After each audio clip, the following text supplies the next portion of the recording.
সকাল সকাল বাড়িতে চলছে হচ্ছে আজকের দিনের প্ল্যানিং। হ্যাঁ, প্ল্যানিংটা কি আছে গো তোমার? আজকে হচ্ছে বিটুর জন্মদিন আছে। বিটুর জন্মদিনের নেমন্তন্ন আছে। জন্মদিনের নিমন্ত্রণ আছে, ঠিক হ্যাঁ আছে? তা ও দুপুরবেলা বেরিয়ে যাচ্ছে। হ্যাঁ আমরা দুপুরবেলা বিরিয়ানি খাচ্ছি। আচ্ছা সন্ধ্যেবেলা পুষ্পা দেখতে যাচ্ছি। যাও কিনা এখন ঠিক নেই। পুষ্পা দেখতে যাবে ওই জন্য বলছে যাবো কিনা ঠিক নেই। দেয় টিকিটের পয়সা দিয়ে দিয়েছে। হ্যাঁ আমি টিকিটের পয়সা দিয়ে দিয়েছি। হ্যাঁ আর শোনো না, সেই তো মাংস আনবই, হ্যাঁ একটু পকোড়া আর তো আছেই। বাড়ি থেকে ভেজে নিয়ে যাবো। হ্যাঁ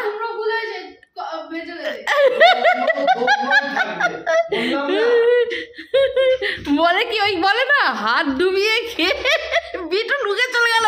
বলে এদের যা প্ল্যানিং হচ্ছে টাকা না টাকা ভালো। টিটু বাবা কুমড়ো ফুল খাবি পুষ্পা দেখতে দেখতে? কুমড়ো ফুলের বড়া